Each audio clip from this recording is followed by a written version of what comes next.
So now for our second panel. The second panel is charged with discussing further treatment options, and we are fortunate once again to have leading experts who I think this is key in this area. We are fortunate to have with us researchers who are very much about closing that gap between too often traditional gap between research and application. And we are fortunate to have researchers in the room that have closed that gap, if not, are actually part of that application and community of practitioners. And I think that these researchers and practitioners today are about ensuring that there is, again, not a gap between effective treatment practices and systems and our research efforts. First up, we are going to ask, actually, if I can, we're going to pull up the, you want me to? Will people be willing to go and from the last panel, because we're going to have all the questions at the end. Would you mind, if you could, Kim, if you wouldn't mind, Sharon, Ralph, if we get, you can join us at the table, please. Once you speak, you can just Yeah, that's great. And then we'll have the next set of speakers come up, and then you'll just populate the table and the panel afterwards up here. Again, first up will be Dr. Stephen Higgins from the University of Vermont. He joins us to discuss effective treatment for opioid-dependent pregnant women, including both pharmacological and behavioral interventions. We will once again be honored to have Dr. Andre Jones join us again from the Research Triangle Institute. We'll discuss a multi-level solution-focused approach to improving the lives of women, their children, and the communities in which they live. I think this is so critical that we don't focus particularly on an individual, but actually it's on women, their children, families, and their communities at large. Following Dr. Jones is Imani Walker, the Executive Director from the Rebecca Project for Human Rights. Ms. Walker will discuss the vital importance of family-based treatment, as was mentioned earlier this morning. And finally, Dr. Steve Andersman, who is from Wayne State University, who also spoke earlier, who will be back to describe 3 effective tools to maximize our reach on this issue. He'll be talking about screening, brief intervention, referral to treatment, technology, and indirect screening. So first up, I'd like to welcome Dr. Stephen Higgins from the University of Vermont. Higgins.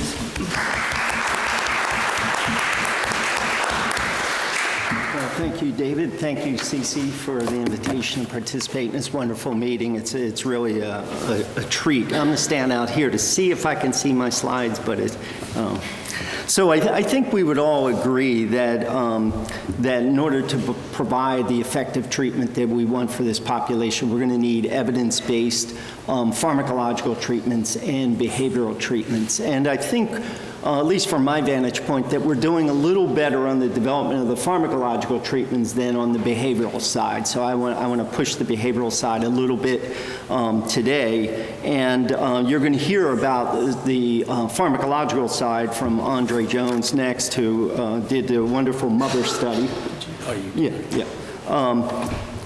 So many problems, I think, are being undertreated that could be expected to impact immediate and longer-term health outcomes, and very importantly, cost associated with providing these treatments. I'm going to use maternal cigarette smoking as a useful exemplar, but only as an exemplar. There are many other targets that we could be addressing. So turning to cigarette smoking among the general population of women of childbearing age, about 22% of women are smokers in the U.S.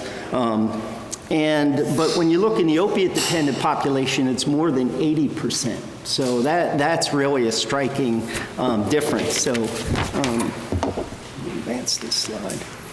So when we talk about adverse effects, there are many, and they're throughout the reproductive cycle, from the likelihood that you could get pregnant. Cigarette smoking decreases fertility, but then should you become pregnant, it increases risk for catastrophic pregnancy complications, adverse fetal effects. In particular, I want to draw your attention to intrauterine growth restriction and low birth weight, and then other adverse effects all the way along, childhood effects, later in life effects. So it is something to be taken seriously. But let's look at adverse effects among opiate-dependent pregnant women. So Andre Jones in the Mother study, which is an outstanding multi-site study you've been hearing about and we'll hear about more in the next presentation, they examined associations between cigarette smoking in the last 30 days and health outcomes. And they look first at positive associations. So there's a significant positive association between the number of cigarettes that the mother smoked in the last 30 days and how much morphine was needed to treat the neonatal abstinence syndrome. And then also the number of days the baby had to be treated and also the length of hospital stay. So if you're a little bit economically oriented, you can just be guessing at what that's going to do to cost, but also, of course, health. And then negative associations, more cigarette smoking, lower birth weight, APGAR scores are down, maternal weight gain, of course, is down, which is associated with maternal or fetal and newborn weight. So what do we know about how to treat smoking during pregnancy? Well, investigators have been looking at it since the late 1970s, early 1980s. Lots of studies out there. In fact, there's a meta-analysis that gets published every few years by Judith Lumley et al. Last one in 2009, which included about 70 controlled trials, data from more than 25,000 women. And where we're at is about a 6% difference between the intervention condition and the control condition. So that's not a large treatment effect, and at an absolute level, we get about 15% abstinence. So a long way to go. Now, in that meta-analysis, there was one treatment approach that stood apart, and Lumley called attention to it, and that's the use of financial incentives. There, the difference, rather than 6%, was 24%, and abstinence rates, instead of 15%, were up around 35 to 40%. So that's an area I've been working on, and it stems from a theoretical approach known as behavioral economics, which you're seeing a lot of that these days in many areas of healthcare. So I'm just talking about one area where it's applied. The model I'll talk about, called voucher-based contingency management, was originally developed for treating cocaine dependence. And I treated many of those cocaine-dependent guys, and I will tell you, treating the cigarette smoking is no easier. It's not an easier job. In fact, in some ways, it's harder. So I want to go quickly through one study. We recently published a review of this work in preventive medicine. It's under my name. You can look it up on PubMed. So I'm going to go through one study, and this is with pregnant women who aren't opiate dependent. Then I'm going to go through a study among women who are opiate dependent. So in this one, we're dealing with, find that here, 166 pregnant cigarette smokers. They're recruited from the community. All the women that I'll talk about in the study are from controlled trials, so this is rigorous evidence. The majority of the participants, they're treated in Vermont, largely a Caucasian population, very disadvantaged, less than 25 years old, no health insurance, unemployed, and less than 12 years of education. The incentive conditions are two types. The one on the left is we call the contingent incentives. The long and short of that is the women have to show us objectively through urine toxicology that they have not smoked recently, and they will earn these vouchers that are exchangeable for retail items. The control condition is the women will be encouraged to smoke, but they will get the same incentives independent of whether they've succeeded in abstaining from smoking. So everybody's getting material resource support, but one group's only going to get it if they've abstained from smoking recently, the other group independent of that. And there are special ways to deliver these incentives, but the thing I want you to know about the evidence I'm about to show you is it costs, on average, about $450 per woman treated. That's not a lot of money. Okay. So These are, this is a graph showing smoking status at the end of the pregnancy. So this is the one you're shooting for if you're trying to protect the fetus. You're not the only one, but we're looking here on the y-axis is percent of women who are abstinent, x-axis treatment condition. The open bar is the incentive condition. That's about 35% abstinent. In the control, it's 7%. So that's a 5-fold difference in outcome by using these incentives. And then this is really an important graph. On the y-axis here is grams of birth weight. So how much did the infant weigh? On the x-axis, again, the incentive contingent, where you had to abstain to get the incentive. And on the right, the control condition. Each data point is a baby. Okay, so and that dashed line across the middle, that's the medical criterion for low birth weight. So you don't want infants below there because they're at risk for all kinds of other adverse health effects. So what you can do by having the incentives, you shift the distribution of birth weight upwards, and you leave fewer babies under that dashed line. And that's huge, and I'll show you what the meaning is. This is a table looking at the same kind of thing. The top row is mean birth weight. There's about a 200 gram difference between the incentive and the control condition. Next one, percent of babies below that dashed line, 3-fold difference by providing the incentives, 3-fold improvement. And then the others are preterm delivery, and then the bottom one is really critically important, and that's NICU admissions. And there's about a 10% difference, and here's why that's important: cost. So if you look at, this is just, we still need to do a formal cost effectiveness analysis. We have grants submitted to do that, expected to do it soon. This is a quick look, preliminary evidence, but what we're seeing is about a $4,000 difference in delivery costs between the women in the incentive condition and those in the control condition. And where the red circle is, that's the neonatal delivery costs, and that's where the difference is. What's it related to? NICU admissions. By keeping 10% of the babies out of the NICU, you can pay for the care across all the babies, because that's how expensive the NICU costs are. So about a $3,500 savings per infant treated by using the incentives compared to the control condition. So quickly into the application of this approach with pregnant women who are opiate dependent. And so this is a study that was done at Johns Hopkins by Michelle Tootin and Andre Jones. And they took 100 women, and they're all methadone maintained women. They're going to randomly assign them to usual care, this incentive condition I just described, and the incentive control condition where they get the incentives independent of whether they've recently quit. One variation in the way they did the incentives that's potentially very important in the opiate-dependent population because they're heavier smokers is they just had to decrease smoking in order to earn the incentive.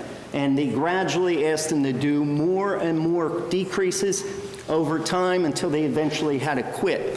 So if you look on the graph here, the filled squares, the bottom line, what that shows is over 12 weeks, by the end of 12 weeks, they had these women abstaining from smoking in the incentive condition. And what I'm showing here are birth outcomes. Because it was a preliminary study and the number of women is relatively small, the differences aren't statistically significant, but there's a 20% difference in these low birth weight babies and more than 10% difference in NICU admissions. So about the same kind of findings as I was mentioning. So financial incentives in these populations can be hugely influential.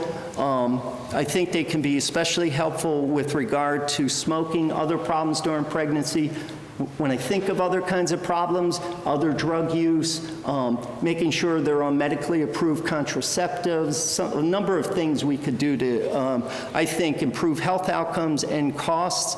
I can mention as my last point that in the private healthcare sector, this approach is really growing. 1/3 of all major employers now offer health incentives as part of their wellness programs. So I'll stop there.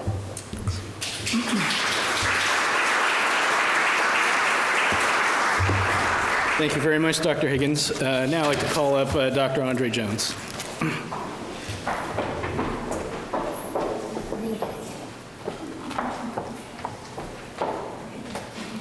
Thank you very much for the opportunity to get to speak with you again this afternoon. Okay, I need to give a disclosure, and the disclosure is that I'm going to be talking about two medications, both methadone and buprenorphine, that are currently not FDA approved for the indication for use in pregnant women, and they're both in category C, meaning that we don't have well-controlled, randomized controlled trials that document the relative safety and efficacy, and we do have some animal studies to show that there are some consequences of this prenatal exposure. I have to put this up, but I have to also say that methadone, and I think this is vitally important as a take-home message, methadone has been used to treat pregnant women for over 40 years. And as Carol Kaltenbach and I were talking the other day, and we've corresponded, methadone was developed at a time with Dole and Neiswinder when they didn't even have an IND, an investigational new drug application that they could have put in. So I think we need to really keep our historical context in perspective, because what we don't want to have happen is, as Lynn Paltrow mentioned earlier today, you have pregnant women in methadone programs that are doing exactly what the government is asking them to do. You also now have women in buprenorphine programs, and what we don't want is for them to have that medication option, the only two options that we have for these pregnant women in terms of medication, to be suddenly taken away from them. Because what that actually happened in 1973, when there was a mandate where all pregnant women had to be automatically detoxed from methadone, and we had deleterious consequences. We had fetal deaths that occurred with that. We do not want history to repeat itself. So although they don't have that indication, I would advocate that we would still need to use them. We have more data about these medications than we have on just about any other medication during pregnancy. So that's the longest I've ever talked about a disclosure slide. Okay, on to my solutions. And this afternoon I was asked to talk about some solutions, and so I have basically three that I wanted to share with you. First off, we have to have a prevention, a multi-modal approach to prevention, because if we can avoid this issue in pregnancy, that's the best thing that we can do. But that's not enough. We also have to have successful intervention as well as treatment approaches, and we need to have those treatment approaches and the intervention approaches that take into account why people initiated drug use and what is maintaining their drug use. And I think in terms of that, we also have to have education and training, and I'll talk a little bit about that, as well as the standardized, objective ways of determining what are these at-risk parenting practices that are putting children at risk for removal, and what are those objective criteria that could help get reunification with the family. And finally, I'll talk about the role of pharmacotherapy and its role in comprehensive care. So just in terms of prevention, I think Tom McClellan has made this point many times. We need to think about prevention not as a one-stop vaccine where you get a 12-week session of DARE in 4th grade, but you think about it like you put your seatbelt on. Hopefully everybody does in here. Put their seatbelt on when they drive a car. You do it every time you get into the car. And so I think that we need to be giving children messages from early on, age-appropriate messages about prevention all the way through adulthood, and do that in a way that it reinforces strengths and then also minimizes individuals' weaknesses. Oops. There are also, too, I believe that we have a number of wonderful prevention programs. They've been published in What Works. We have drug courts. We have anti-drug campaign messages. But if you look at a lot of those prevention projects and what we know what works, there's sort of an absence of gender-tailored information. And so I would challenge the field as part of that research agenda that I was asked to talk about. why can't we have gender-tailored prevention messages too?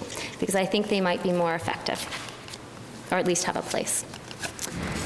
Okay, just in terms of, sorry, I can't see my slides very well. In terms more about that, we also need to recognize, as was stated earlier, that this is a complex issue. It affects individuals, it affects societies, and individuals that live in those societies. And there's a myriad of factors that goes into initiating and sustaining drug use. And to not forget those structural barriers as well as those individual barriers. To think about the context in which the women live with the poor nutrition, the chronic stress, the exposure to sexual, emotional, and physical abuse, as well as the environmental toxins. All of these things independently can impact the mother and the child and that dyad. And drugs is one factor. It's not the only factor, but it's one of many factors. And we need to have our treatments that take that into account. I think education is incredibly important. I would like to mandate that all curriculum, no matter what you're getting a degree in or a certification in, be it law enforcement, be it social work, be it allied health professionals, nurses, physicians, we need more addiction training. People from whoever is going to encounter a pregnant woman who might be using drugs, they need to know what prevention is, what addiction is, where they can find treatment for it, and understand that it is an illness, but there are effective treatments, and where in their community they can go to get those treatments. Child Protective Services, as we talked about earlier, does have a very important role in children who have been exposed to drugs during pregnancy. But I would argue that being a woman and having a drug use, a marker of drug use is not a sufficient marker to say that she is going to be a poor parent or an at-risk parent. I know many women that I've talked to that are using drugs, and they have very positive parenting skills with very positive social support. So I think we need to really focus on what are the poor at-risk concerning parenting practices, or what are those contexts in which children are in danger or at risk that might need removal, and then have objective criteria for that, and then also have objective criteria for those children to be returned. Exactly, tell the women step by step what they need to do, and not just tell them what they need to do, but scaffold it so they can actually do those things. Don't set them up for failure. We need a better way of supporting the women and not pitting them against the children. In terms of pharmacological, as I said before, we have methadone and buprenorphine. We know from a tremendous amount of data that they can stabilize the woman and the fetus and help prevent relapse. They are not magic bullet medications. Methadone and buprenorphine are not going to treat cocaine dependence. They are not going to treat methamphetamine dependence. So we need other medications, behavioral approaches, as Steve Higgins talked about, to help address those comorbid kind of issues. But medication does play an important role, and it needs to be viewed as one of the central aspects, but not the only aspects of care. The mother study has been alluded to a number of times today, so these are the primary outcome measures from this study. And what you'll see is kind of, I don't know how well you can actually see that. So we had 5 primary outcome measures. One was the proportion of babies that actually required medication to treat neonatal abstinence syndrome, and that was not different between methadone and buprenorphine. The peak score to treat, the worst of the NAS score was not different between methadone and buprenorphine. But what was different was the total amount of medication that was required to treat the baby. So if you were a buprenorphine-exposed baby, you required less medication on average. In fact, 89% less medication on average to treat the neonatal abstinence syndrome compared to methadone. In terms of hospital stay, that was also significantly different, and we had 43% less time of those buprenorphine-exposed babies staying in the hospital. And what's not here is this was a secondary outcome, was that our buprenorphine-exposed babies spent 58% less time in the hospital actually receiving a medication. Now, while we have these NAS differences, we have no maternal outcome differences. So I really want to, and here, these are the maternal outcome differences that we had. We had very low rates of drug-positive urines at delivery. These were all women that went through comprehensive care. So it was all done, and with a contingency management to reduce other illicit drugs like cocaine and benzodiazepines, if there were a few that squeaked through. So I think that we have 2 excellent medications when they are given in appropriate doses to treat this important patient issue. So my summary slide is to give some recommendations for the National Drug Control Strategy. So I think first and foremost, we need to have a gender-informed approach to current and future prevention efforts. We need to shape policies that focus on reducing the myriad of factors that lead to drug use initiation as well as continuation. I think we need to mandate that there is education at all levels, education about addiction and its treatment. It needs to become a meaningful part of basic curriculum throughout any kind of field where you're going to encounter drug use during pregnancy. I think that we need to support the development and the standardization and the implementation for standardized and objective and consistent criteria for child removal as well as reunification. And I understand that CPS, Child Protective Services, is an incredibly difficult situation because if they don't act, then they're in trouble. And then if they do overreact, they're also in trouble. So I don't want to make them, I don't want to speak badly of them because they have an incredibly hard job to do. I just hope that we could have more standardization to help support the women and help make their job easier. And finally, I think we need to support continued research on this area. We have medication options for many women, and they're medication options that they have the right to benefit from, just like any other woman who is not pregnant and any other man. Thank you very much.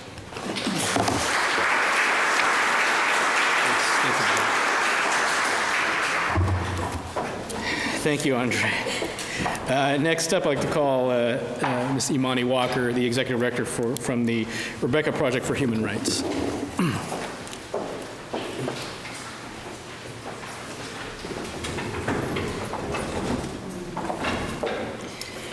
Good afternoon, everyone, and thank you so much for inviting me to speak on this issue. I don't have slides because they just trip me up, so I'm going to speak without them. It's really an honor and a privilege to be here today and to speak. And I'm always wearing more than one hat, but my primary hat is that of a mom who's in recovery from substance use disorder. And when I listen to everything that's said today, and I think about this issue of being a mother who is using illicit drugs and the stigma, I think there's stigma, which is bad enough. To me, stigma is there is some shame, there is some guilt that I will feel, there is a way that I think you will judge me, and so therefore I do not want to disclose the use. But then there's criminalization, and that's a whole nother thing.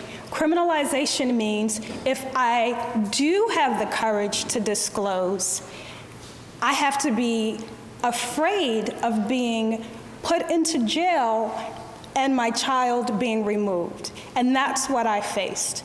I was a mom who was using substances. I was self-medicating to issues of violence, domestic violence. I was in a marriage that was abusive for 11 years. The pathway to addiction for most mothers is one of violence and untreated trauma. And so I had to make that Sophie's choice that was referred to earlier. Do I disclose and not only face the stigma, but also face the risk of my child being removed, and not only the child that I'm carrying once it's born, but my older children as well. I know there's going to be an investigation done. They're going to come into my home, that sort of thing, and that's what I faced.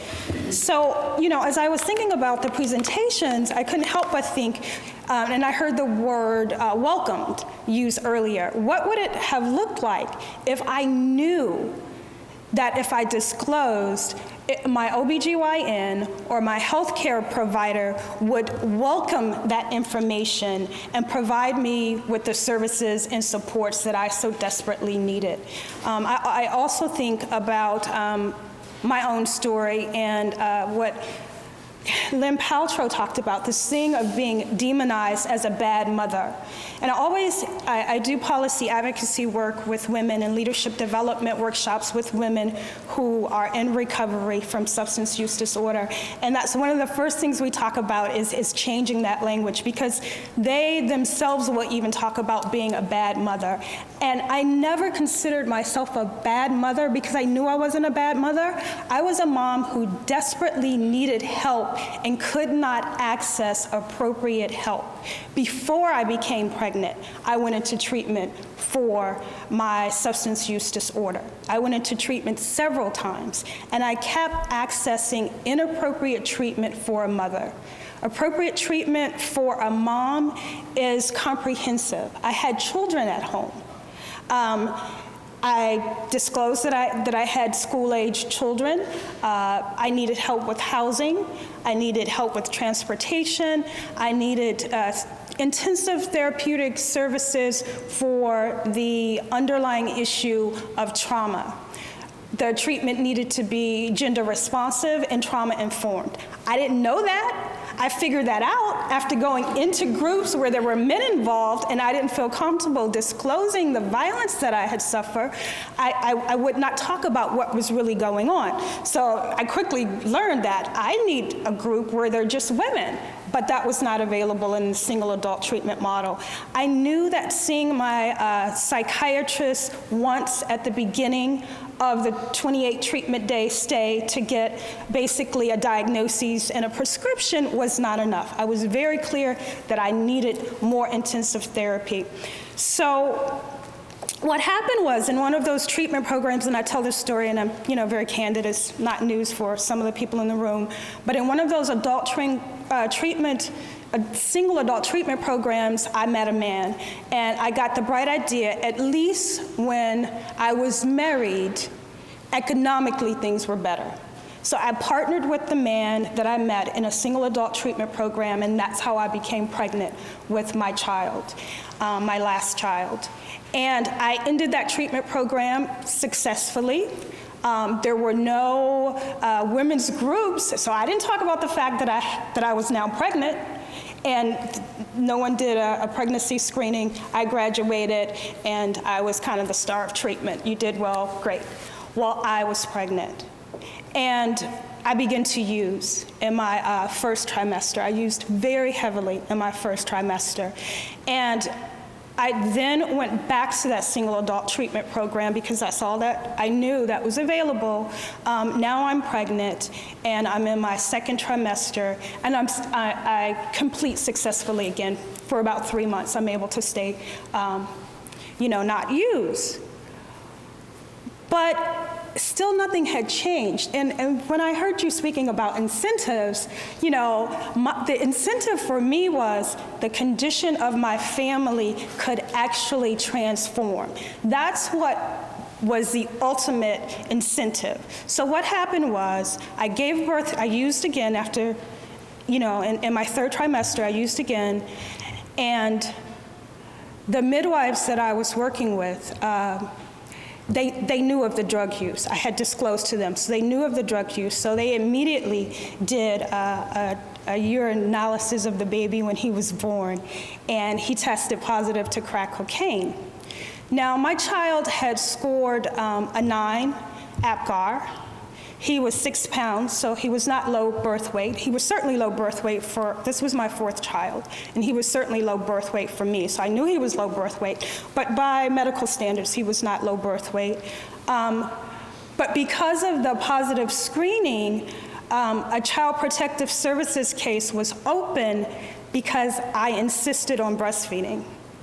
I intuitively knew that my baby needed to be held, needed to be nurtured, and needed me to breastfeed him. One of the things that he presented with was low blood sugar, and I asked, what can we do to elevate it? And they could have given him whatever they give them intravenously, or they said I could breastfeed. This is before they did the urinalysis. So I immediately breastfed, his sugar went up. I go back to the room, happy baby, happy mom, and then day 2, the urinalysis come, stop breastfeeding immediately, Child Protective Services. And I just tell that story to say that that was not, obviously, not the best response. And, you know, when we're talking about a standardized response, I can't help but think how it would have looked differently for me. Thank God, in addition to sending a Child Protective Services worker, my midwives also sent a case manager who knew of the one family treatment program that was in existence here in Washington, D.C. And for the first time, I thought maybe, just maybe, my family will access appropriate help. And so what I got in the family treatment-based program was I got 18 months of intensive therapeutic services. My child who tested positive was assessed for any developmental delays by a developmental psychologist. He entered into their 0 to 3 program. I'm very proud to say that last night I was at the opening picnic for his first year of high school. He's doing amazingly well. He's been a straight A student all of his life. Last year, he got his first set of B's, and I was a very proud mother because he finally has come out of his social shell. And so if he's speaking up and found his voice, I'll take a B+ over an A any day. So he's done really, really well. Family treatment is less than 10% of all federally funded treatment. The outcomes for family treatment is very good. Upwards to 2/3 of mothers who go through this model are in recovery 6 months post-treatment. And I work with family treatment providers all over the country. And the thing that I've said about maternal addiction is, in the 10 years that I've been doing this work, when we first started, there was crack cocaine. Then there was methamphetamines. And now we're looking at opioid drugs. And the drugs of choice change, but the face of maternal addiction does not change. And the response to maternal addiction needs to be the same response, and it needs to be supported. These family treatment providers have worked with mothers and with babies who have neonatal abstinence withdrawal syndrome. They've been working with these moms for years now, and so it's not a new issue for them. So I see the red light, and I hope I covered everything I wanted to say. Thank you.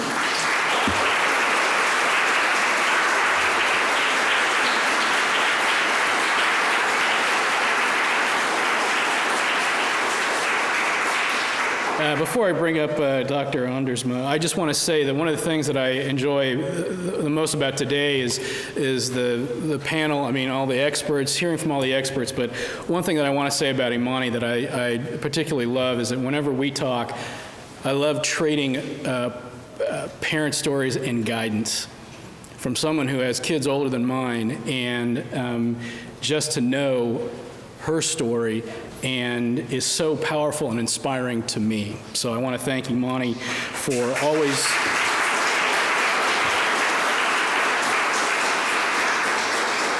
being here, and always when it's so important and so necessary. So finally, our final panelist on the final panel of the day, Dr. Steve Andersma, who from Wayne State, and also he's back for a repeat performance. So Dr. Andersma.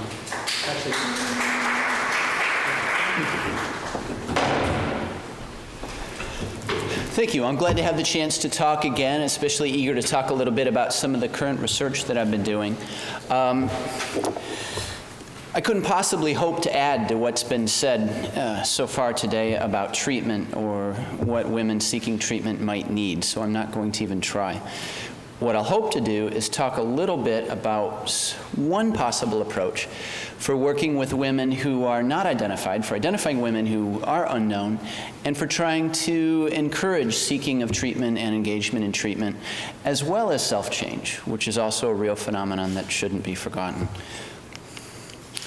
A few acknowledgments and disclosures. First of all, the support of my research from the National Institute on Drug Abuse, from my wonderful science officers and project officers from NIDA, including Dr. Spitznaz and others here.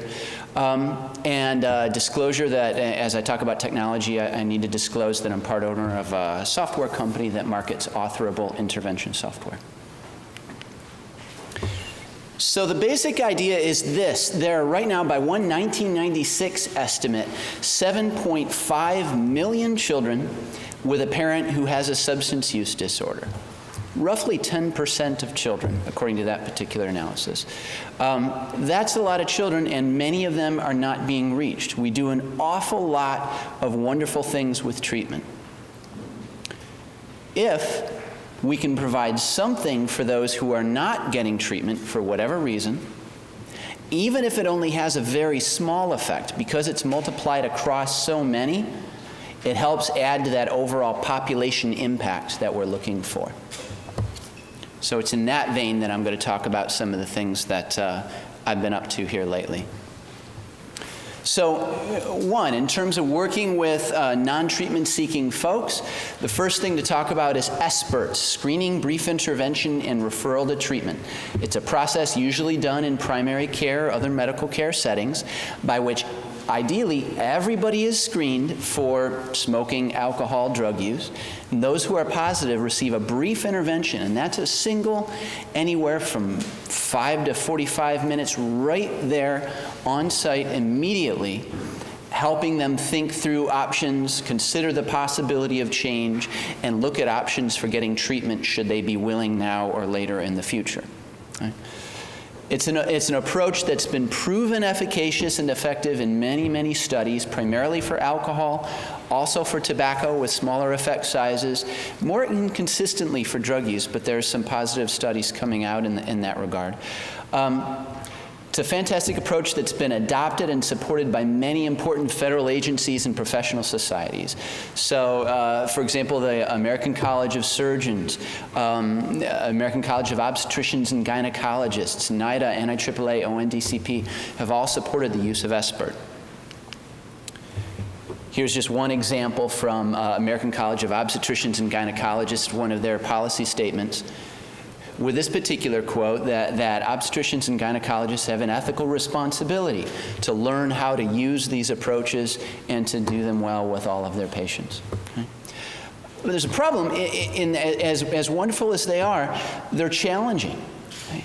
Physicians are busy folks. Nurses are busy folks. They're asked to do an awful lot of things. By one estimate, if primary care physicians did everything that everybody wanted them to do in terms of prevention and screening, it would take about 4.4 hours per working day.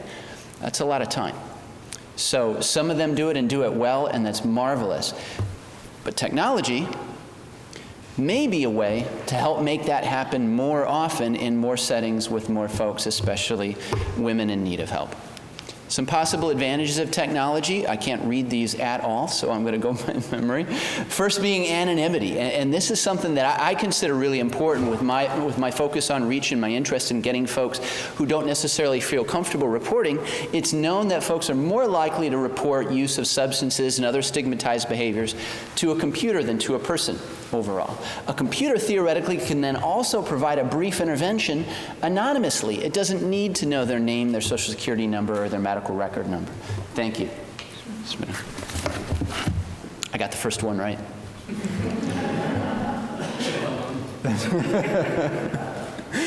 Replicability. It doesn't need training or retraining or ongoing supervision. It does the same thing all the time, and it does it right all the time. Cost, once these things are developed, they're very low cost to operate. Accessibility, they can be easily implemented in a range of languages, and in case you're concerned, computer literacy is not a factor. You design your software right, anybody can use it easily, and it's really just not an issue. Tailoring, these things are easily personalized. The software that I do is very different for a woman who's younger and unmotivated than a woman who's older and very motivated. It's different depending on your level of motivation, your level of efficacy, the kinds of ways that you look at your substance use, the extent to which you've cut down already during pregnancy. The messaging can be tailored and fine-honed in a really fascinating way that seems to help efficacy. Time, it frees medical staff to do some other things. And then, of course, I can't help but being interested in this. As a scientific tool, it's so easy to replicate the exact same intervention somewhere else in the country and do multi-site trials, et cetera, without all the need for training and fidelity monitoring, et cetera.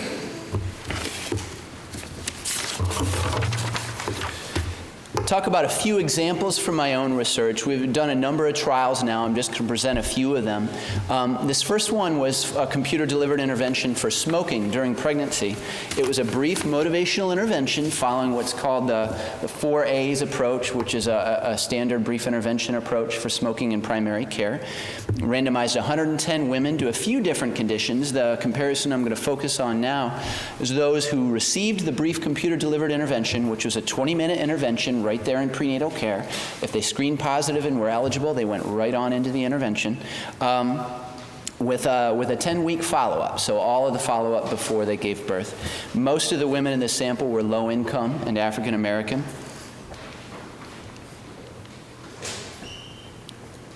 Did you catch up? The results were encouraging, both in terms of a cotinine test, which is a urine test that gives you about a 3-day window for smoking, and also confirmed self-report, which is a more standard way of measuring smoking in clinical trials, with significant results for the confirmed self-report outcome at 10 weeks. Part of this effects that I got seemed to be happening because with smoking there's this wonderful thing called quit lines where folks can call 1-800 numbers at any time and get a few sessions with a smoking cessation counselor. We strongly promoted the use of this during the brief intervention and got real differences. They didn't reach significant, but we did get real differences for talking to the doctor or nurse about their smoking. Folks the women who had the brief computer-delivered intervention were more likely to thereafter say to their doctor or nurse, yeah, I'm smoking, can you help me? And I was very encouraged by that. We've had similar results for postpartum drug use, working with women after they've given birth. One of the big advantages of doing it at this particular juncture, and I agree completely, by the way, with the idea of intervening at multiple junctures. One advantage of the postpartum period is that the vast majority of women, 99.9% of women, will give birth in a hospital. There's a small subset, but an important and at-risk subset that doesn't seek prenatal care or seeks very minimal prenatal care. So that postpartum opportunity is a really good one to get a really broad swath of parenting women. And we've also had encouraging results in terms of a single session brief computer-delivered intervention with women who, in the postpartum period before they leave the hospital, doing the brief intervention with that group. But because reach is so important to me, I'm also very concerned by some of the evidence that I presented this morning about underreporting. So when in the studies that I just presented, I'm screening verbally, saying, is this something that you've done? And I usually ask about use during the period prior to pregnancy, because self-report is freer for that. But is that good enough? Am I really reaching the at-risk women at that point? So we're looking at whether or not we can use a measure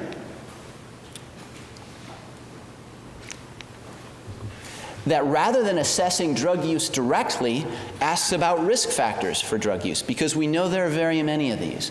Factors like trauma, mental illness, other past use, social context, a substance-using peer group, family history. A number of factors are associated with drug use. To what extent can we identify women who are at risk by assessing these factors, which hopefully will be less sensitive to underreporting? So this is what we did with support from NIDA. We worked with 400 postpartum women. We first had them complete a number of investigational self-report items, tapping all those factors that I just told you about. We then gave them some semi-indirect items about substance use in the past, and then direct items about do you use drugs, have you used drugs in the past. We then got a urine sample and a hair test, which gives about a 90-day window for drug use. And then we selected the best items and cross-validated those. That is, we tested our best items in another sample. So we set aside 100 of these 400 women. The results were pretty good. For the direct test, the sensitivity is the number of positive folks that you capture, and specificity is the number of negative folks that you accurately capture. If they said they were using drugs directly, they really were. But if they said they weren't, it didn't tell you very much. The sensitivity and specificity of the indirect screener was pretty good for a measure like this. Certainly nothing like what you'll see with some definitive medical screeners, but this was pretty good, especially when combined it with a question regarding if you use drugs prior to pregnancy. Using that as a gate, we got even better results with this measure. So in terms of discussion and wrapping up, most women using drugs during pregnancy do go unrecognized. Universal brief screening and intervention, especially using technology, can really help us reach that non-treatment seeking at-risk majority of folks. And indirect screening might help us better identify some of those women. Thank you.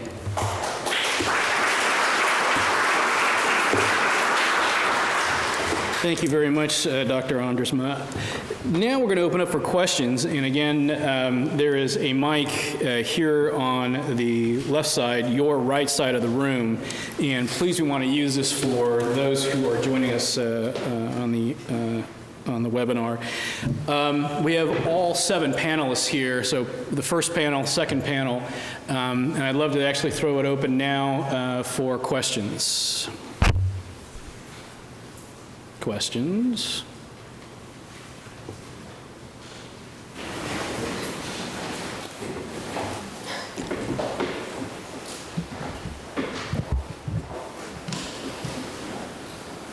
Great, thank you. Hi.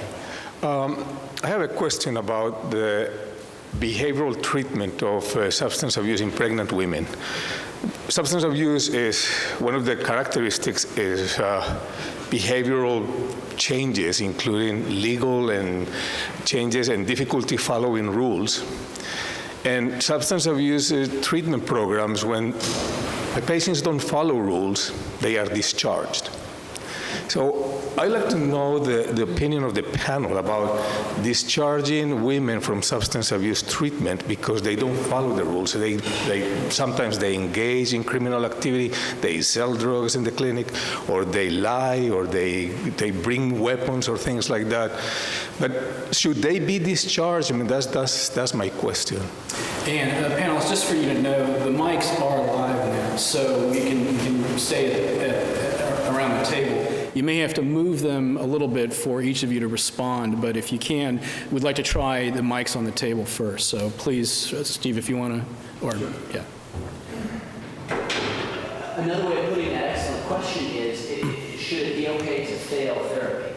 And I would say unequivocally no.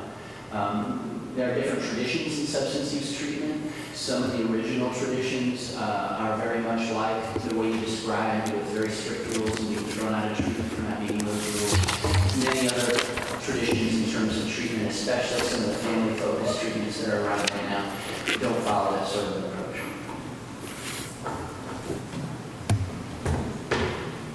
Yeah, I might also add, I don't know if I can comment on, but one of the most common rules that's broken is using during, and I agree that programs are getting more sophisticated about what that means for treatment and the difference between a relapse and a lapse and how it plays out in the community that the woman is participating in treatment.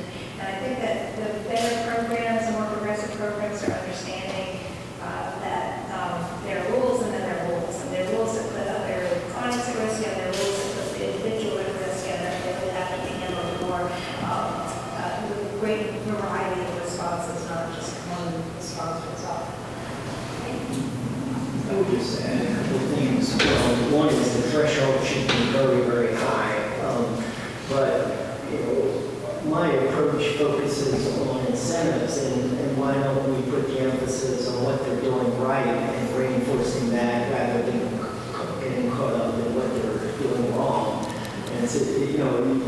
those of us who are parents recognize that the importance of that in parenting. So I think incentive programs can really change the culture of the clinic to promote more focus on progress rather than getting caught up in these power struggles that often result in what you're describing. I just wanted to add a little bit to that. I certainly think that if you have issues like that are creating danger. Dr. Kirby, if you could hold on one second. Yeah, if you could get that a little closer. So for panelists, as you speak, if we could get the mic fairly close to you, so we want to make sure that transcribers are actually able to pick it up. So I just wanted to sort of agree with what some of the other panelists have said, that if you have patients that are really bringing danger into the clinic, that needs to be addressed. I don't know that it's kicking them out, but clearly it needs to be addressed. The other issue is the client failing treatment when the person continues to behave in ways that substance users often behave, I think is backwards. I would say the treatment's failing the patient. The treatment is not working for this patient, and so other strategies are needed. Great, thank you.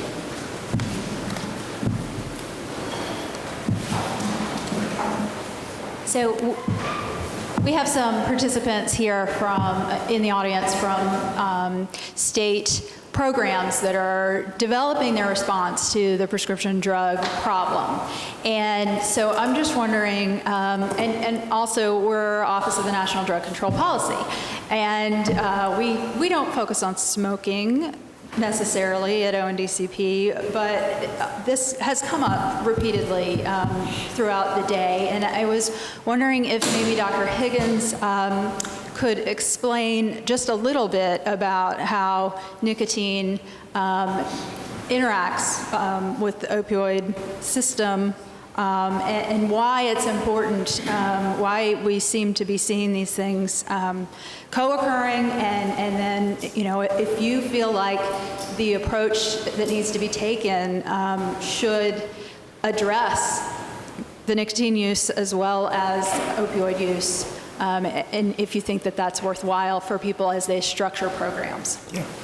Well, just quickly to address the question of these drug combinations, I mean, there's scientific evidence that the level of neurotransmitters, that you get higher dopamine levels when the drugs are used in combination. So so there's basic neurobiological explanations for these comorbidities. I think when I looked at Dr. Patrick's slides this morning on the cost, for example, of low birth weight deliveries is enormous, and the Medicaid costs associated with that. And I can sit there, just having spent 10 years researching smoking during pregnancy, I am certain that some significant proportion of those costs have to do with the smoking among the opioid-maintained mothers. So I think there's really important health reasons. I think the adverse impact of in utero exposure to tobacco products, we're learning more every day, and it's grossly underestimated, and they're very substantial, and they're lifelong for the exposed individual. But in more immediate cost factors for states, I just think they're unrecognized, but they're there, and you're absorbing them. So I think that may be the more immediate reason to expand the focus a little bit. Thank you. Anyone else? Okay, please. Hi, my name is Tina Johnson. I'm from the American College of Nurse Midwives, and I'm also a practicing nurse midwife in inner city Baltimore, and I have many experiences with patients in various socioeconomic groups who experience addiction. One question I had for Dr. Higgins was, do the incentives, the financial incentives, do you have any follow-up research to show if there's a high level of relapse with that? Because my concern would be that, after you've gone through the pregnancy and you've achieved those levels, is there relapse afterwards? And do you have follow-up studies about that? Yeah, very good question.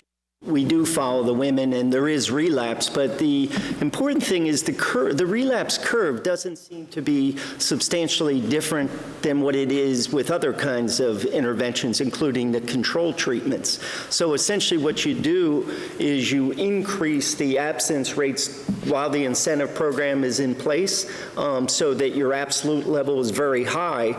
And then when the incentive program is over, you will have relapse just like you do with other treatments, but you'll end up down the road better off because you got more people to quit initially. So but the parallel relapse curves mean that you'll always end up better. That's the same way that NRT works.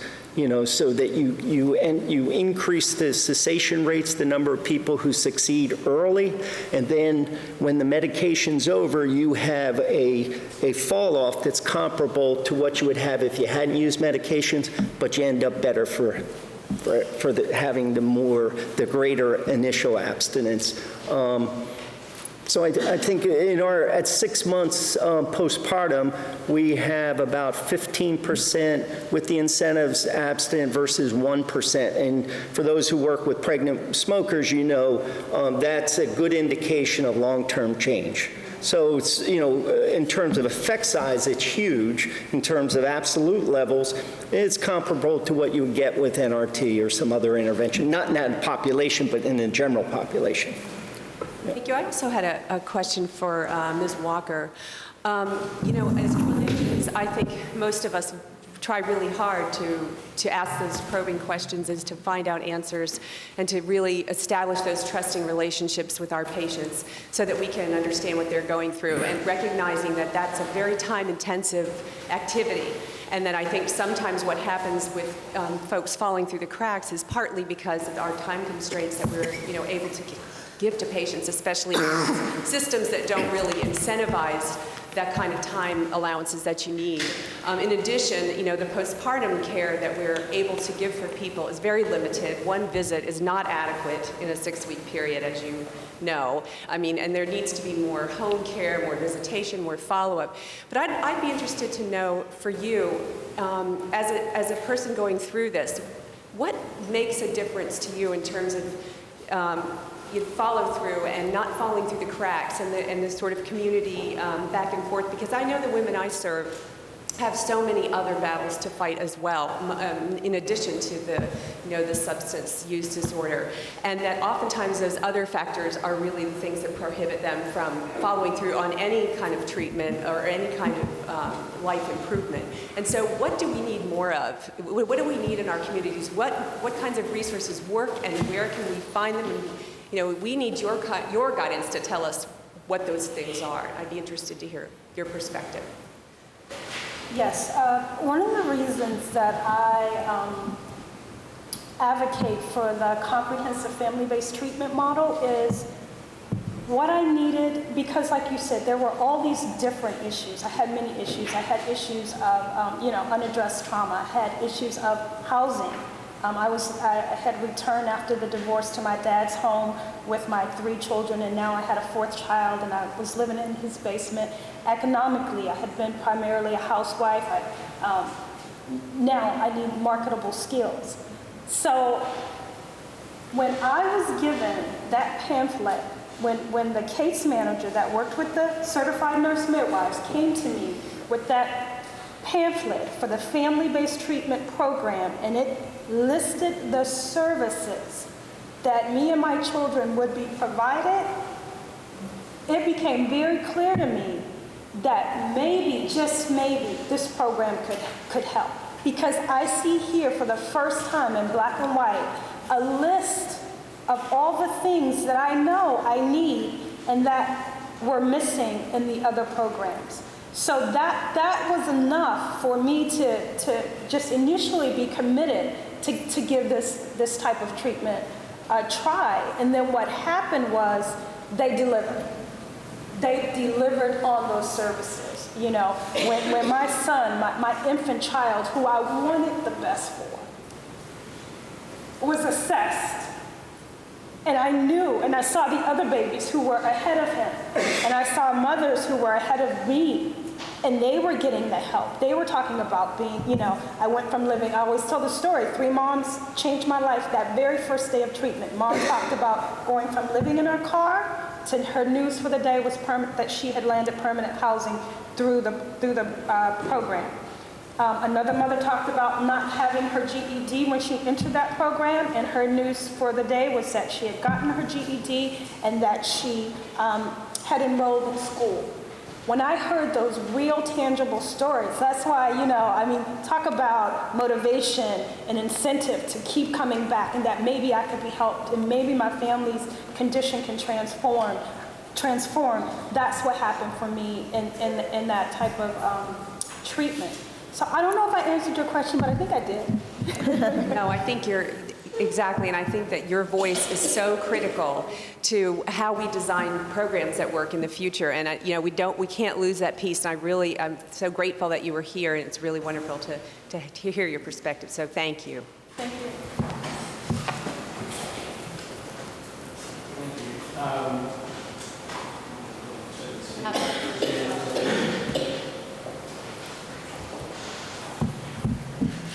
Two questions. The first is, I ran across a study about prescription drug monitoring programs. I don't know if it's consistent with other research, but I thought it was interesting in that they suggested that while they're potentially an important tool, their impact, it concluded, is not reflected in drug overdose mortality rates and with minimal impact on consumption of opioids. And I was just wondering if you could respond to that. I think that's the Pelosi study from a couple years ago or last year. One thing I can tell you is that nationwide, drug death overdoses are nationally outpace motor vehicle accidents, fatalities, okay? In Virginia, we don't have that. As a matter of fact, our drug deaths have actually decreased the last few years. I don't remember the exact time frame that CDC was using on those drug deaths, but I think it was older data. You have to remember that a lot of these programs have just come online in the very last few years. Okay. The other thing I would like to point out is PMP by itself is not going to decrease drug death overdoses, but it's something that we watch very carefully. The other thing I'd like to point out, you asked about the differences in, I guess, the distribution of the prescription drugs. When we first started our program, we had to come up with some performance measures, and one of the things we looked at was ARCOS reports. ARCOS is a thing from DEA that looks at wholesale distribution of certain controlled substances. And one thing that we looked at was the oxycodone, hydrocodone, morphine, and I believe methadone. And one thing that we did see, we tried to track annual increases over a period of years. And in 2000, 2001, 2002, there was like substantial increases in these drugs coming about 30% or so. After 2003, when we first started our pilot, and there was a whole lot of other things, excuse me, going on, but law enforcement got on board, the Department of Health got on board, a whole bunch of people got very interested. There was a lot of media attention. Those annual increases actually went down to like 8%, 7% for those particular products, at least in Virginia. Okay. Now, I'm not saying that that's applied across the board. I don't really have good ARCOS data from 2007 on, but I can tell you what I did know from that period, that we were pretty much seeing that 7% increase. I'm not sure, the purpose of our program is not to stop people from getting these drugs. What we're trying to do is to try and promote the appropriate use. And there is some studies out there. There's a study out of an emergency department in Ohio where they tracked the use of the PMP through the emergency department. And they were able to show that in I think 60% of the time there was some change in what they thought they were going to treat the patient. 30% of the time they actually prescribed more. In an emergency department, you have a lot of people coming in. You don't really have good medical histories. You don't have a lot of those things that you can really usually rely on. This is information that you can kind of use as a conversation starter. It's a screening tool. It's not meant to be an absolute tool. But that's what I know and what I can provide at this time anyway. Thank you. No problem. My other sort of observation and question is, I think when things are described as public health problems, there are certain advantages, but then we also tend to stop seeing individuals. So any individual pregnant woman has specific circumstances, and she may have a substance abuse disorder. She may also be struggling with poverty and violence and a variety of other things that would exist whether or not the substance abuse problem existed. And as we move into the policy thing, I guess what I'm wondering is, we don't have a representative here, a pregnant woman who is in successful methadone treatment, because it certainly seems that there's a range of needs, that there are women who will succeed in methadone treatment and others who will need more comprehensive services. And yet, I think sometimes when we try to create policy, we try to impose one size fits all, and I'm wondering if you could talk a little bit about that.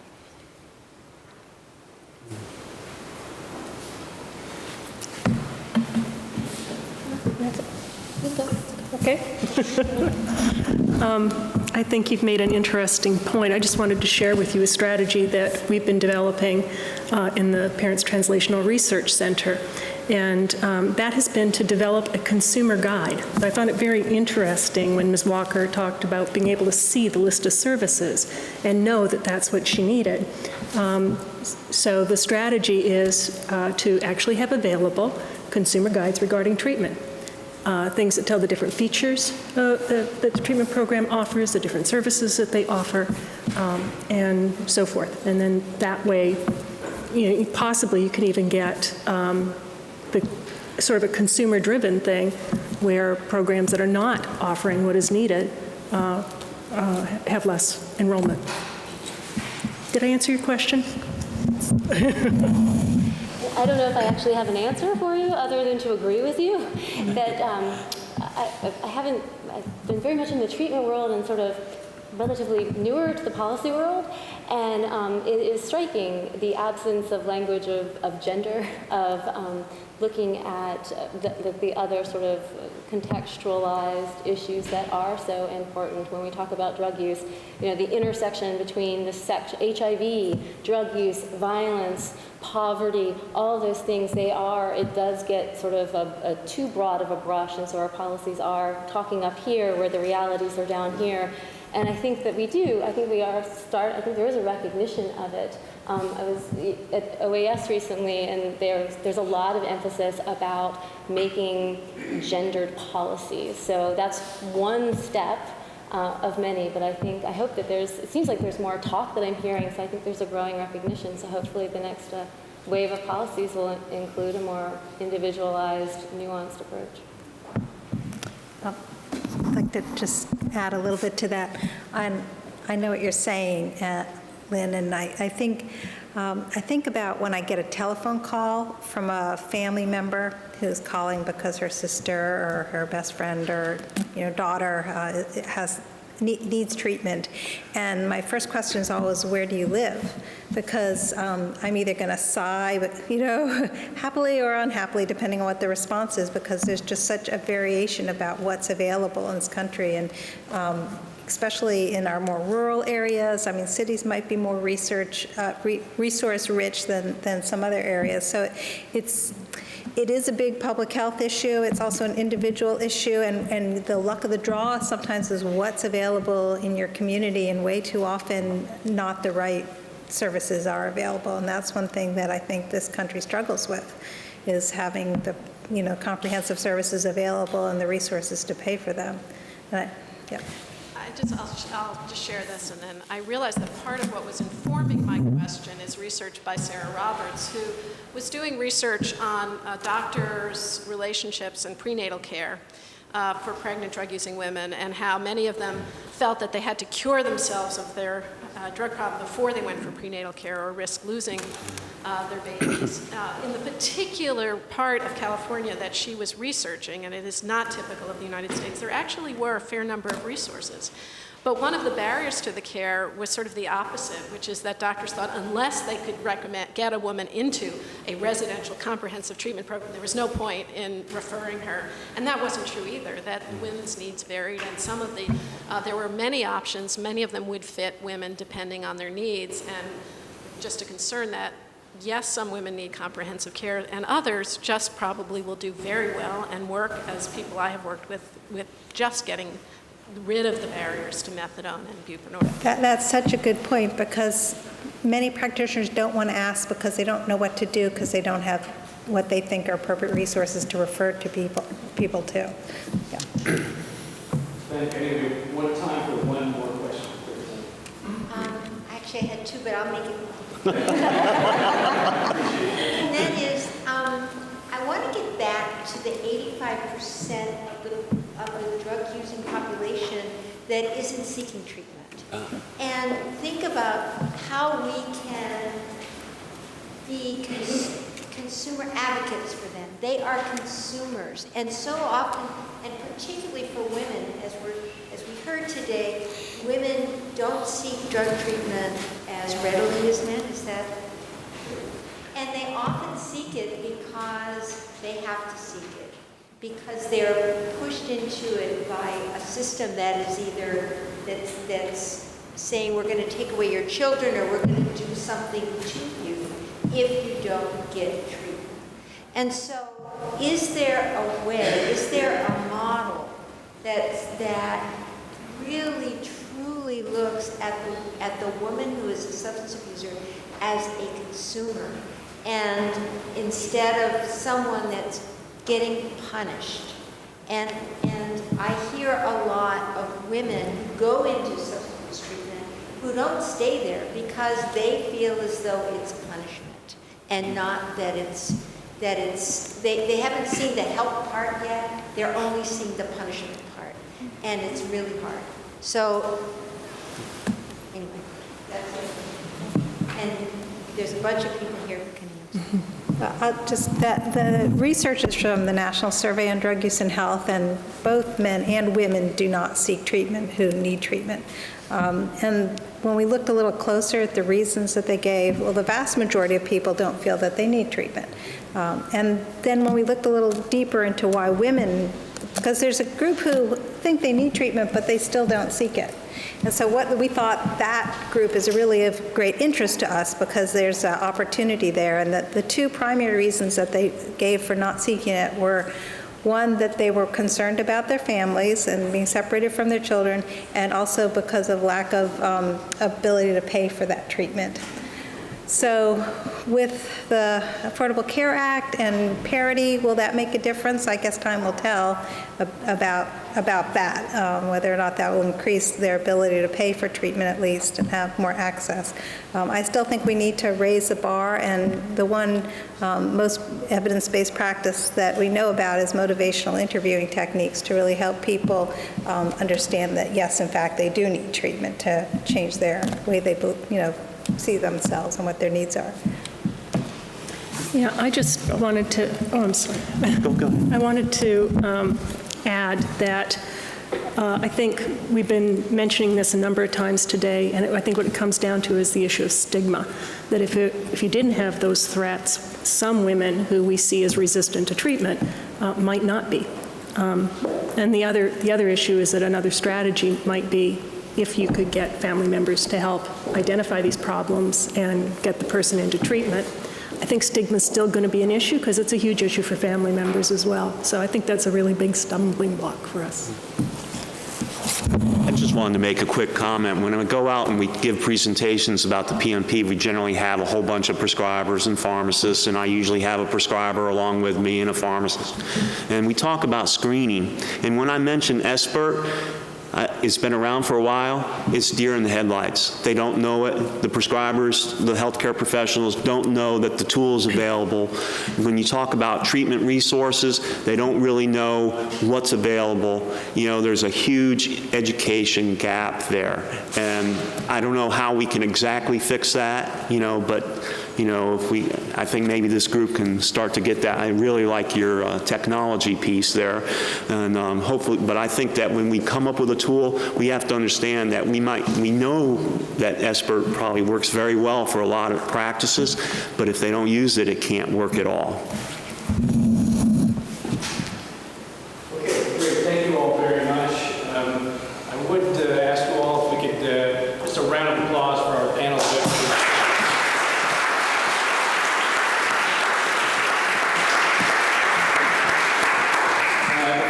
CC back up, I just want to just acknowledge and say that, again, we are at the start of this national dialogue, and the director said this earlier about the effects of prescription drug abuse on pregnant and postpartum women and their babies. The other key recognition is that, we are all making these efforts about talking about this problem in a way that increases awareness, but is absolutely non-stigmatizing. We have to be able to do this and approach this in a more effective and efficient way. And this includes not only, obviously, the interagency and our collaboration partnership with states, with localities, but also with researchers and with stakeholders around the country. So with that, again, my thanks to everyone. This was a fantastic day. And with that, I'd like to call up Dr. Spitsnaz and thank her and the team for this fantastic day. Thank you, Cece. Okay, so what we had scheduled for our final period here was a roundtable, and we are having a little bit of issue with the mic situation, and we don't want to keep you here forever, but we also want to make sure that everybody who had a question or had an issue gets a chance, including our speakers, to raise things that might have occurred to them throughout the day. We have representatives here from HRSA, from SAMHSA, from ONDCP, from, I think, still we've got some folks from CDC, all over the place. And so, I don't want to put people on the spot, but if you know the answer to a question and you want to come up and give it your best shot, even if people aren't sure who to really put it to. I think that would be, something that we could do, and we will collect questions that we don't have responses to also. So if you've got anything that's still as they would say in the substance abuse treatment world, a burning desire that you want to talk about, please bring your burning desire up to the mic. I think that Dr. Kaltenbach had something that she wanted to say to lead off. And so if she could just pop right up here and ask the question.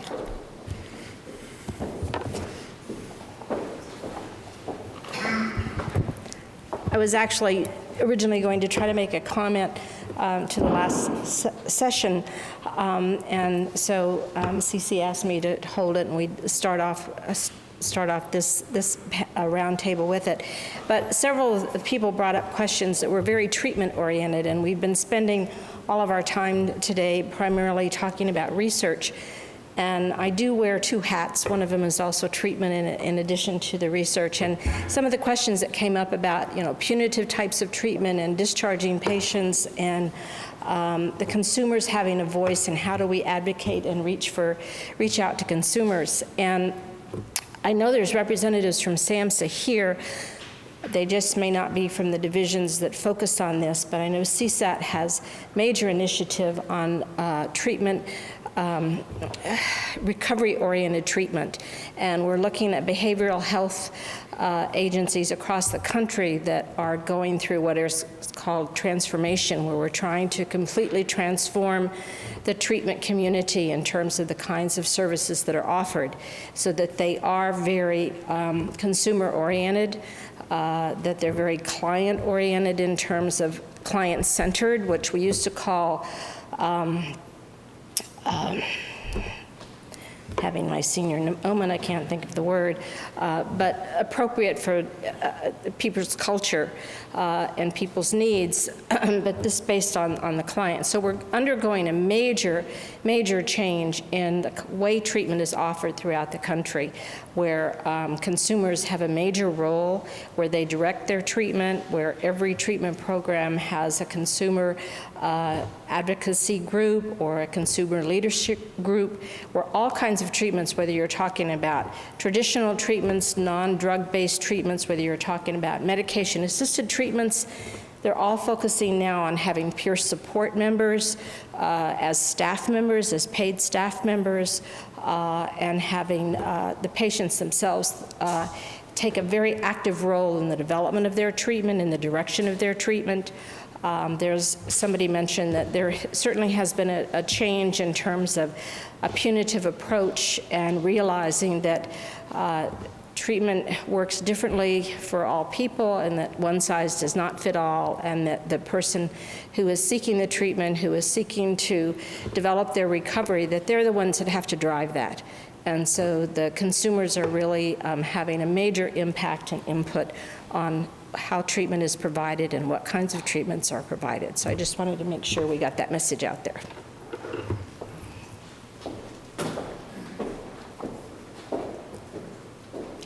I thought she was going to ask a question. Steve, come on down. Come on. While we're saying this, while we're hanging out, Steve is the person here who I have known of the longest. we go way back. Did you think that you would ever be seeing me up This here? is terrific. This has been a great day. And so I was sitting on this panel, and I was listening to Ms. Walker's presentation, which was moving and made a lot of sense to me. And so she was talking about her motivators, and they were substantial. And I'm sitting here talking about vouchers, exchange for retail, sound rather trivial. And the thing about motivation is we have to recognize that they're both important. And that without the kind of motivators that Ms. Walker was talking about, vouchers aren't going to do much of anything. But I think most people who enter drug abuse treatment have these kinds of goals in their life, the things that they would like to straighten out, but they're usually temporally delayed. It's going to take a while to get your family life back together, to get some job skills if you don't have any. And these kind of incentive programs I'm talking about can build a temporal bridge to those longer term outcomes. It could be other kinds of incentives too, but we have a lot of scientific evidence that I won't bore you with, but none of us are very good at long-term goals. Some of us are better than others, but that's why we get little gold stars on our tests and whatnot. We all need help to get to those longer term goals. So.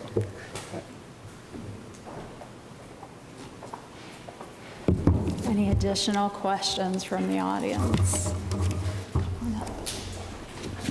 And please say your name for the transcriber. I'm Carol Pratt from Senator Rockefeller's office, and this is a question for the OBGYNs in the audience. What are the implications of this issue in the centering pregnancy model?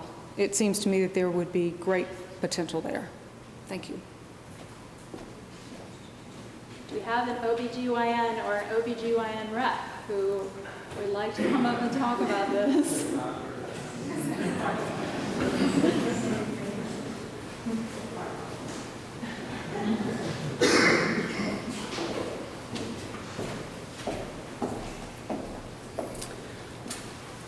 So my name's Mishka Turplin, and I'm an obstetrician gynecologist in Baltimore. Centering, you're asking about centering model. So traditional prenatal care is an individual provider with an individual patient for an X amount of time. Centering is a model more of group prenatal care where women who are usually pooled by gestational age as a group with a single provider, sometimes there's a team of providers, over actually a longer period of time. So instead of a 5-minute or whatever, like listen to baby's heartbeat, there's some educational and stuff like that that happens in the centering context. There are some data that centering in and of itself improves birth outcomes, decreases preterm delivery, increases birth weights. And there's the possibility of having modules within there. So I know at our institution we have instituted centering, and there's an educational, just like there's a nutrition for prenatal care, there's a substance abuse educational component. To my knowledge, there isn't anybody actually looking at taking a group of women with drug and alcohol problems who are pregnant and following them within a centering model. But that would be something that, I mean, I know we're interested in that, what we're doing, but we haven't done that yet. I guess I actually have this has been a really fascinating and great day. And there's just kind of 2 points as long as I'm up here and everyone's looking at me. And one, it's been said, and it's been said incredibly well, and I just sort of want to say it again. And this is the idea that we kind of, when we talk about addiction in pregnancy, this is an artificial construct, right? There's nobody who initiates addictive behaviors during pregnancy, probably. And that what we're talking about are women with drug and alcohol problems who get pregnant and who keep using. The majority of women actually quit or cut back, and all pregnant women, engage in, are motivated for the health, their own health and the health of their baby to be. And they engage in self-change, and you saw that from that NSDA data. When you look at by trimester, rates decrease. Drug, alcohol, cigarettes, and that's because of that behavioral, that positive behavioral change. And when we think about interventions, we really need to remember one, that we're trying to access that positive self-change that all pregnant women have. And then the second thing is that those who keep using then are those who actually meet criteria for abuse or dependence. So continued use, especially at the time of labor and delivery, is pathognomonic for addiction. And in some ways, screening is almost, they have the problem. And I just we should all, keep that in mind. Thank you. That was an excellent point. Are there additional questions? Come on up. Are you Yukiko? Come on up. You're working with a great group of people, by the way. Yeah, thank you. I'm really proud of that. I'm from Treatment Research Institute. My name is Yukiko Washio. There was a notion earlier that substance-abusing pregnant women might be fearful of being criminalized and don't even come to prenatal care. I have a question to everybody. Maybe Ms. Walker is already working on this issue. How do we reach out to those women effectively so that they would feel comfortable opening up to others? And regarding their not only drug use, but also their life stressors, including violence and trauma issues. Yeah. Thank you.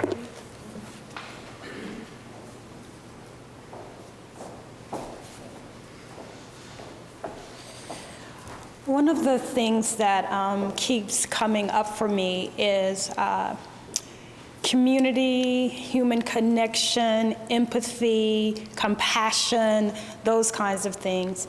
And when, most of the women that I work with and mothers that I know with addiction issues, substance use disorder issues, there's fear, but there's also the yearning to be healthy. And so when a human connection is made and there's the real hope and possibility of change, that's what, what needs to be created. And that's what keeps coming up for me throughout the day. So one of the ways that we've been effective in the work that we do, not just the policy work, because there has to be a human connection on that level too. When we go in and we meet with policymakers, we speak about our lived experience, or we talk about the model, research data, but there ultimately has to be a human connection. Now, working with the women, for example, I was just at a workshop over at the DC jail. We do workshops at the family treatment programs.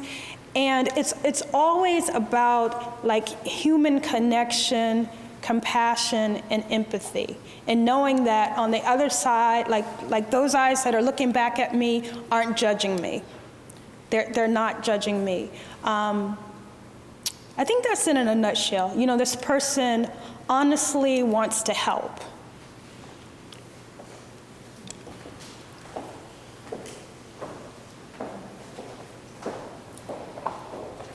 While Lynn is walking up here, I just want to share something really fast that Coralie Weatherington, who's the Women and Gender Coordinator at NIDA, mentioned to me about this meeting. And something that maybe we can talk about. Andre can start preparing her thought on it, because I'll pick on you.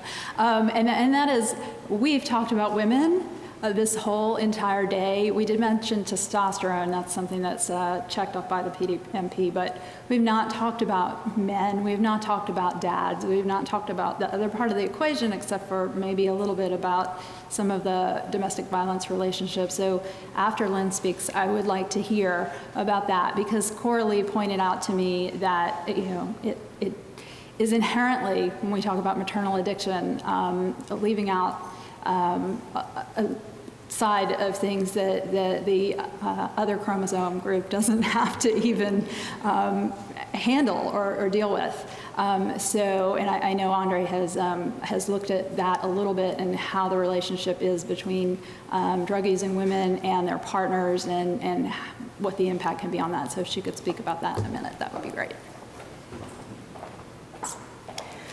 I just wanted to address that last question, and the way that we come across it.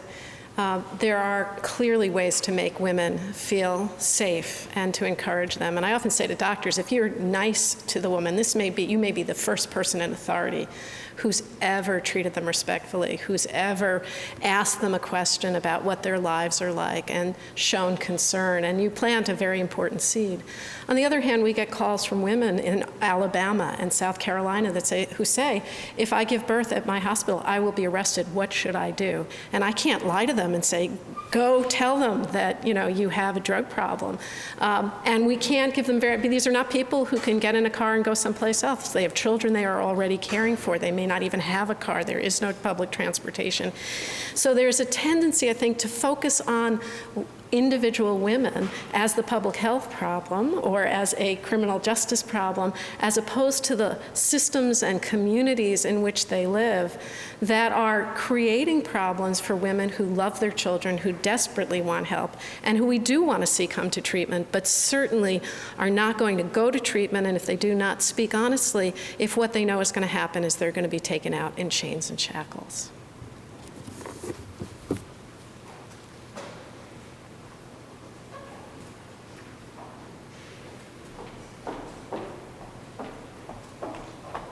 So I'm clearly not a man, so I don't know if I'm the best person to talk about this issue, but you're absolutely right. I think when we look at this issue, we tend to look through one lens, and no one ever buys a house by looking in one window. We have to look through all the windows and go through all the rooms before we buy a house or really commit to something.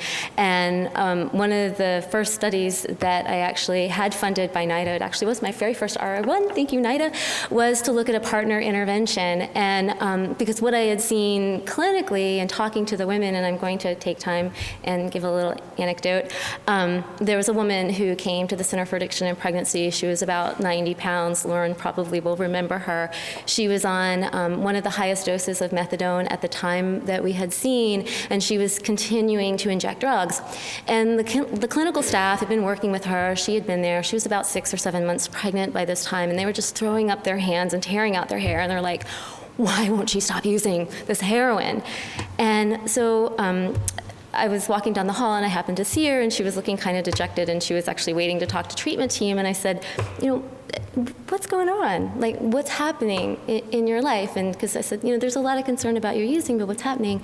And basically what she said was that she doesn't feel the heroin that she's injecting. The reason she's injecting is because her partner makes her inject, because he doesn't want to inject alone.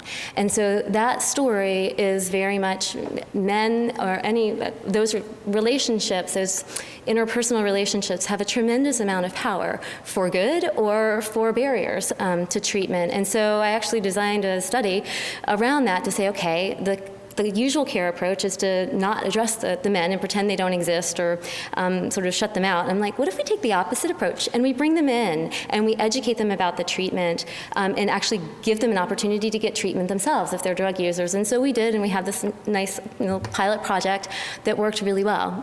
In fact, my research assistants used to have to hide in their offices because the women would come and they'd be like, I want my partner to have free treatment, because we were offering free treatment for the partner. So it's just one sort of a small example of the importance that partners do play, but I think we do have to look at the whole picture, and especially HIV risks, the sexual HIV risks, and hepatitis C. There are a whole host of other issues that haven't been mentioned today, and when we think about that and its intersection with drug use, men are right there with the sexual risks, and sometimes, and women. I mean, it takes two.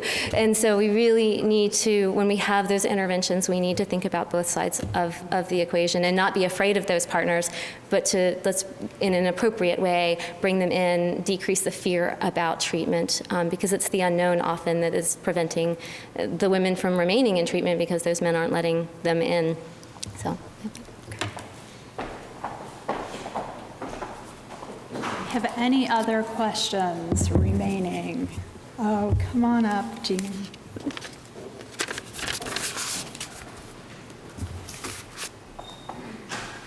One really quick one. I'm Jean Mahoney again from the American College of OBGYN, and one of the things that I'm thinking about is the harm reduction area for women who aren't ready to get treatment, but who definitely need all the other pieces that provide care. And quite often we've found that they may try to seek medical care, but because they're not ready to get treatment now, they're rejected in some way or another, which means that they're not able to get the family planning that they need, not a good thing, that they're not able to get the other help, the immunizations, the whole well woman care bit. And so as we're looking at treatment, we also need to look at the harm reduction treatment for those women. I just wanted to kind of put my thing out for that. So that leads into, I'm just going to wrap up the sort of summary of the day, and then the director is going to make a few remarks, and we hopefully will let you go a few minutes early. But another way to talk about harm reduction is to talk about, taking initial steps, and what kind of initial steps might we take that we can then build on.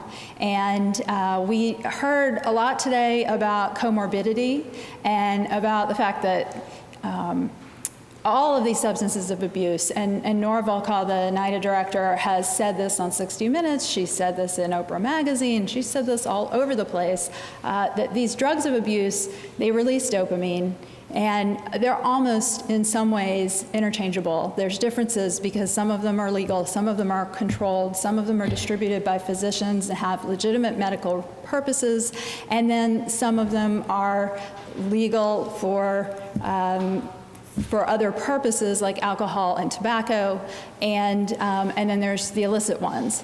And so, but physiologically, in terms of what might be a target, it's possible that you might be able to start reaching people and have a good, from what Dr. Honorsma showed, have a good chance if you did screen for cigarettes and a few other aberrant kinds of selection items that a lot of people don't endorse, you might be able to identify these women without stigmatizing them and identifying them specifically as drug users. And I think that this issue of stigma was huge.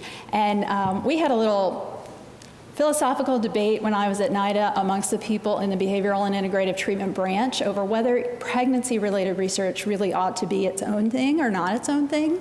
And I had advocated that, well, they're women and they're only pregnant for 9 months, and unless the treatment was doing something specifically about the pregnant part, maybe not. Maybe, do we have any evidence that they're any different, or do they just work for women whether or not they're pregnant? And I mean, one of the things that people here really have, pointed out over and over is that it's very hard to access treatment, access care when you're pregnant because of the risks that you run. So from a standpoint of having some of our friends here who might be interested in state policies or national policies, I think that this is a very, timely, interesting area. In the National Drug Control Strategy, we are very interested in catching problems before they get real severe, and certainly pregnancy is a teachable moment type of experience. It's hard. We've known this for years. It's hard to do screening and brief intervention when people can't tell you the truth, and they don't feel like they can tell you the truth if they're pregnant and they have a threat that their family might be torn apart over this. I think also what Amani has talked about, and I will share something here too. A long time ago, I had a significant weight problem. Some people from NIDA probably remember this. And I didn't manage to deal with that until I found a low-carb diet. And that helped me to lose 100 pounds, which is quite a lot of weight. And I was at the point where I just thought, I can't do anything about this. There's nothing that's going to fix it. And it wasn't until I found some people on the internet who kept saying over and over, yeah, if you stick with this, it actually does work. You may have to stick with it a long time, but it actually does work. And it was, that similar experience that you noted where you saw people saying, look, this is how my life got better if I just did this and did this and did this. And it gives you hope, and it gives you motivation, it accesses that motivation. I think those are the kinds of things. I mean, we know how to get people to access motivation. Part of it's getting them talking. But if they are not free to talk to their provider, then it can be very problematic. So, we are very interested, and the CDC is going to be having a meeting on developing treatment guidelines for ESPERT for pregnant women in 2 weeks. We are just delighted by the number of potential new partners who have come out today. We have people here from the March of Dimes. We have people here from HRSA and from we had someone here from CMS who is involved with the Center for Innovations project, and she asked a question earlier about what can you do in that time period between when the baby goes home and when the baby, leaves the hospital and starts to make a healthy transition. Those kinds of things, I think, are going to be excellent for us to continue to pursue. And we will have a transcript, and we will be working on a report from this meeting, and we're going to want to stay in touch with everybody here. And, this is not just a thing that we did so we could have a big party. This is the start of something, I think. And really, I really appreciate you all being here. And with that, I'll turn it over to the director.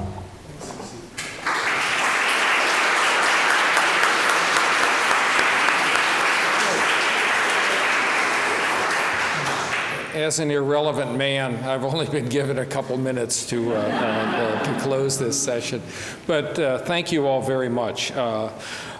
We are just unbelievably grateful and have been at ONDCP and have been the beneficiary of your participation today. We've taken a huge amount of time out of your schedules, your travel, your participation, those of you that spoke on the panels, the presentations that you made, et cetera. And it was very helpful, tremendously helpful to us. We're also a great beneficiary of the work that Dr. Spitsness, but really all of the ONDCP staff put into this when several months ago, after being down in Florida with Attorney General Pam Bondi and the task force that was created in Florida to begin to deal with this issue, that I came back and said, look, I think we should really hold a national meeting here in the White House to do a more thoughtful discussion. And if you notice, thoughtful discussion was part of the phraseology throughout everything from the invitation throughout today. And when I first got the job, I think the first week I did an interview with the Wall Street Journal, and I told the reporter we should stop calling this a war on drugs. It just doesn't make a lot of sense. And that got a lot of attention, a huge amount of attention. But he asked me during the interview, he said, well then, you know, if you're not going to call it a war on drugs, what bumper sticker are you going to use? And I really caught me flat-footed, because I actually had no idea what bumper sticker that I would use to talk about this. So I looked at him and I said, you know, actually this is just an unbelievably complex problem of public health and education and law enforcement in this country. And I said, it really doesn't lend itself to a bumper sticker. And I said, and if I'm wrong, I'm sure I'll be out of a job and be a consultant in a fairly short period of time. But so far, knock on something, I've been able to keep this job for a little bit over 3 years, and just had an unbelievable amount of support. Now, it also should come to you as no surprise that oftentimes, particularly over this last year or so, there's been a lot of heated rhetoric around a lot of issues, and bipartisanship hasn't been exactly the tone set here in Washington, D.C. However, on the drug policy issue for well over 3 years, we have just received an unbelievable amount of discussion and support and bipartisanship. And there is, we have seen the bipartisan support for legislation that reduced the crack powder sentencing. We've received the bipartisan legislation that is resulting in the DEA coming out with new rules in the next couple months on how to dispose of so many of these drugs that are in medicine cabinets, which is an incredible gateway to prescription drugs, as we know from the NISDA survey and other things. We could not be more fortunate, or in fact more pleased, with the bipartisan support that we have experienced in working together on trying to keep kids off drugs, trying to make sure that treatment becomes more widely available, trying to prevent overdose deaths and to save lives and to get people back doing what they want to do and being the productive kinds of folks that they truly want to be. And I think that's very much evidenced by the number of congressional staff that are here. There's a lot going on Capitol Hill all the time. And I know for a fact how hard they work and the number of hours they put in and the amount of travel. For them to be able to come and spend a day from the senatorial offices, from the House of Representatives, and spend this much time discussing this, because it will lead to further discussion, it will lead to further information, it will lead to hearings and policy issues that will really benefit the very people that all of us have been talking about today. So I'm very thankful to have such an incredible group of people at ONDCP that are so bright and so dedicated and work so hard every day to reduce this problem. And we thank you very much for your time. Thank you all very much.